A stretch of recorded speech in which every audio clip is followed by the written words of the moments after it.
ಬಂಗಾರಪೇಟೆ ತಾಲೂಕು ಪಂಚಾಯಿತಿ ಕಾರ್ಯನಿರ್ವಹಣಾ ಅಧಿಕಾರಿ ರವಿಕುಮಾರ್ ಅವರು ಈ ಕಚೇರಿಯಲ್ಲಿ ಅಧಿಕಾರ ವಹಿಸಿಕೊಂಡಾಗಿನಿಂದಲೂ ನಡೆದಿರುವಂತಹ ಯೋಜನೆಗಳು ಹಾಗೂ ಅನುದಾನದ ಬಗ್ಗೆ ತನಿಖೆಯಾಗಬೇಕು ಎಂದು ಜಿಲ್ಲಾ ಪಂಚಾಯಿತಿ ಸಿಇಒ ರವರಿಗೆ ಮನವಿ ಮಾಡಿದ್ದ ರೈತ ಸಂಘದ ಮುಖಂಡನಿಗೆ ಜೀವ ಬೆದರಿಕೆ ಹಾಕಿರುವ ಆರೋಪ ಕೇಳಿಬಂದಿದೆ. ಬಂಗಾರಪೇಟೆ ನಗರದ ಡಾಕ್ಟರ್ ಬಿಆರ್ ಅಂಬೇಡ್ಕರ್ ಪ್ರತಿಮೆ ಮುಂಭಾಗ ಸುದ್ದಿಗಾರರೊಂದಿಗೆ ಮಾತನಾಡಿದ ಸ್ವಾಭಿಮಾನಿ ರೈತ ಸಂಘದ ಅಧ್ಯಕ್ಷ ಐತಾಂಡಹಳ್ಳಿ ಮಂಜುನಾಥ್ ರವರು ಕೋರಿದ ಮನವಿಗೆ ಮೇಲಧಿಕಾರಿಗಳು ಸಹ 15 ದಿನಗಳ ಒಳಗಾಗಿ ತನಿಖೆ ನಡೆಸಿ ವರದಿ ನೀಡುವಂತೆ ಸೂಚನೆ ನೀಡಲಾಗಿದೆ. ಆದರೆ ಗಡುವು ಮುಗಿದರೂ ಯಾವುದೇ ಪ್ರಕ್ರಿಯೆ ನಡೆಯದ ಹಿನ್ನೆಲೆ ಜಿಲ್ಲಾ ಪಂಚಾಯಿತಿ ಆಡಳಿತ ಹಾಗೂ ಅಭಿವೃದ್ಧಿ ವಿಭಾಗದ ಕಚೇರಿಗೆ ಭೇಟಿ ನೀಡಿದೆ.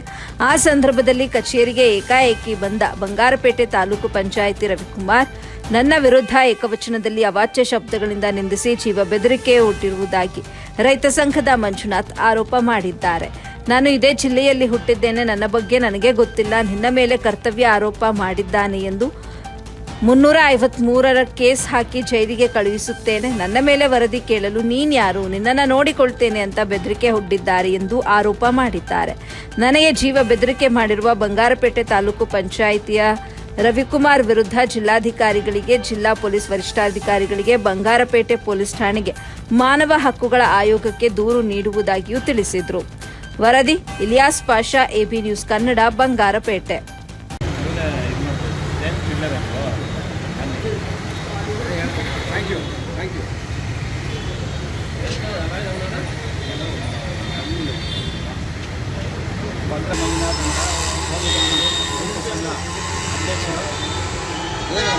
ನಾನು ಇತ್ತೀಚೆಗೆ ಅಂದರೆ ಈ ಪತ್ರಿಕೆ ನೀಡಿದ ಉದ್ದೇಶ ಏನಂತಂದರೆ ದಿನಾಂಕ ನಿನ್ನೆ 20/6/2026ರಂದು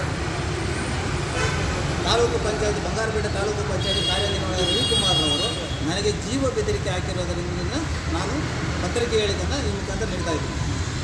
ಏನಪ್ಪ ಉದ್ದೇಶ ಅಂತಂದರೆ ನಾನು 16/2/2025ರಂದು 2023ರಿಂದ ಅವರ ಅವಧಿಯಲ್ಲಿ ನಡೆದಿರತಕ್ಕಂಥ ಪ್ರತಿಯೊಂದು ಅನುದಾನಗಳನ್ನು ಸಂಬಂಧಪಟ್ಟ ಸಿಒ ಅಂದರೆ ಮುಖ್ಯ ಕಾರ್ಯನಿರ್ವಹಣಾಧಿಕಾರಿಗಳಿಂದ ತನಿಖೆ ನಡೆಸಬೇಕಂತ ದೂರು ಕೊಟ್ಟಿರ್ತೀನಿ. ಅದರಂತೆ ಅವರು 2026ರಂದು ಒಂದು ತನಿಖೆ ತಂಡವನ್ನು ರಚನೆ ಮಾಡಿ ತನಿಖೆ 15 ದಿನಗಳೊಳಗೆ ತನಿಖೆ ಮುಗಿಸಿ ವರದಿ ನೀಡಿಕೊಡ್ಬೇಕಂತೇಳಿ ಕಳಿಸಿರ್ತಾರೆ. ಅದರಂತೆ ನಾನು ಹೋಗಿ ಅವರು 15 ದಿವಸ ಕಾಲಾವಕಾಶ ಪಡೆದಿದ್ದರೂ ಸಹ ಅವರು ಯಾವುದೇ ರೀತಿಯಾದಂತಹ ವರದಿ ನೀಡಿರಲ್ಲ. ಆ ತನಿಖೆ ನಾನು ಯಾವ ಮಟ್ಟಿಗೆ ಇದೆ, ಯಾವ ರೀತಿಯಲ್ಲಿ ಯಾವ ಹಂತದಲ್ಲಿದೆ ನನ್ನ ದೂರು ಅನ್ನೋದನ್ನು ತಿಳ್ಕೊಳ್ಳೋಕ್ಕೆ ನಾನು ನಿನ್ನೆ 20ನೇ ತಾರೀಕು ನಾನು ಜಿಲ್ಲಾ ಪಂಚಾಯತಿಗೆ ಹೋಗಿದ್ದೆ. ಜಿಲ್ಲಾ ಪಂಚಾಯತಿಗೆ ಹೋದಾಗ ಎಲ್ಲದನ್ನು ಮೀಟಿಂಗಲ್ಲಿರ್ತಾರೆ ಎಲ್ಲ ಅಧಿಕಾರಿಗಳು. ಸರಿ, ಯಾಕಂತ ಸಂಬಂಧಪಟ್ಟ ಕೇಸ್ ವರ್ಕರ್ ಆದ್ರೂ ಇದ್ರ ಬಗ್ಗೆ ನಾನು ಮಾಹಿತಿ ಕೊಡ್ಬೋದು ಅಂತ ಹೇಳಿಬಿಟ್ಟು ನಾನು ಜಿಲ್ಲಾ ಪಂಚಾಯತ್ ಕಚೇರಿ ಮೊದಲನೇ ಮಾಡಿನಲ್ಲಿ ಆಡಳಿತ ಮತ್ತು ಅಭಿವೃದ್ಧಿ ಕಚೇರಿ ಕೊಠಡಿಯಲ್ಲಿ ನಾನು ಆ ಕೇಸ್ ವರ್ಕರ್ ಸಂಬಂಧಪಟ್ಟಂಥ ವಿಚಾರಿಸೋಣ ಹೋಗಿದ್ದ ಸಮಯದಲ್ಲಿ ಇವರು ಎಲ್ಲಿದ್ದರೂ ನಾನು ನೋಡಿಲ್ಲ. ಯಾರನ ನಮ್ಮ ತಾಲೂಕು ಪಂಚಾಯತಿ ರವಿಕುಮಾರ್ ಅವರು ಒಂದು ಏಕಾಏಕಿ ಬಂದು ನನ್ನ ಮೇಲೆ ಅವಾಚ್ಯ ಶಬ್ದಗಳಿಂದ ಬೈದು, ನನ್ನ ವಿರುದ್ಧ ನೀನು ಯಾಕೆ ದೂರು ಕೊಡ್ತಾ ಇದೆಯಾ, ನೀನು ಏನು ತಿಳ್ಕೊಂಡಿದ್ಯಾ, ನನ್ನ ಕಚೇರಿಗೆ ಬಂದು ನೀನು ಕುಂತು ಮಾತಾಡೋ ಅನ್ನೋ ರೀತಿಯಲ್ಲಿ ನನಗೆ ದಬ್ಬಾಳಿಕೆ ಆಗ್ತದೆ, ಬೆದರಿಕೆಗಳಾಗ್ತಾರೆ. ನಾನು ಕೋಲಾರ ಲೋಕಲ್ನವನೇ, ಇಲ್ಲೇ ಹುಟ್ಟು ಬೆಳೆದಿರೋದು ನಾನು. ನನ್ನ ವಿರುದ್ಧ ಇಟ್ಕೊಂಡ್ರೆ ನೀನು ಯಾಕೆ ಇಟ್ಕೊಳ್ತೀಯಾ, ನೀನು ದಿನ ಪ್ರತಿನೇ ಹೊತ್ತು ಬೆಳಿಗ್ಗೆ ಆದರೆ ನೀನು ಫೋನ್ ಕಾಲ್ ಮಾಡಿ ಬದುಕೋ ನನ್ನ ಮಗ, ನೀನು ನನ್ನ ಎದುರು ಯಾಕೆ ನೀನು ದೇಶ ಕಟ್ಕೊಂಡು ಬದುಕ್ತೀಯಾ, ನೀನು ಉಳಿಬೇಕಂತಿದೆಯಾ ಇಲ್ವಾ ಅನ್ನೋ ರೀತಿಯಲ್ಲಿ ಸರಿ ಆಯ್ತು ಸರ್, ನನ್ನ ಬರೀಬಾರ್ದು, ನಾನು ದೂರು ಕೊಡಬಾರ್ದು ಅಂತ ಇಲ್ಲಾನು ಇದ್ದರೆ ಅದು ಸಂಬಂಧಪಟ್ಟ ಡಾಕ್ಯುಮೆಂಟ್ ಕೊಡಿ ಅಂತಾರೆ. ಇಲ್ಲ, ನನ್ನ ಮೇಲೆ ನೀನು ಬರೆಯೋಕ್ಕೆ ಯಾವ ದಾಖಲೆ ಇದೆ ಕೊಡಿ ಅಂತ ಕೇಳ್ತಾರೆ. ನಾನು ಎಲ್ಲ ದಾಖಲೆ ಇದೆ ಸರ್ ನನ್ನ ಹತ್ರ, ಕೊಡ್ತೀನಿ ಅಂತಾರೆ. ಬರ್ರಿ ಹೋಗೋಣ ಮಾತಾಡೋಣ ಅಂತಾರೆ. ಯಾವುದೋ ಬೇರೆ ಮಾತುಗಳನ್ನ ಕಿತ್ಕೊಂಡು ಕಳಿಸಿ ಸರ್ ಅಲ್ಲಿ ಏನು ಅಂತೇಳಿ ಸಂಬಂಧಪಟ್ಟಂಥ 2 ಕಡೆಯೂ CC ರೆಕಾರ್ಡ್ ಇದೆ.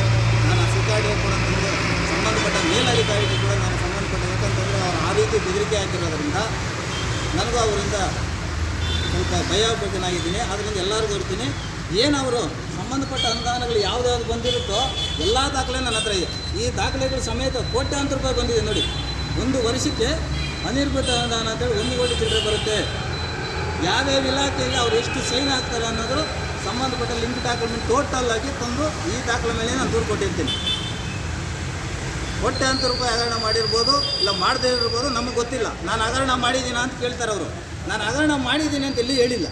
ತನಿಖೆ ನಡೆಸಲಿ ಅಂತೇಳಿ ಮೇಲಧಿಕಾರಿಗಳು ನಾನು ದೂರು ಕೊಟ್ಟಿರ್ತೀನಿ. ಪ್ರತಿಯೊಂದು ದೂರು ಯಾವುದು ಕೊಟ್ಟರು ನಾನು ಸುಮಾರು ಸರಿ ಕೊಟ್ಟಿದ್ದೀನಿ.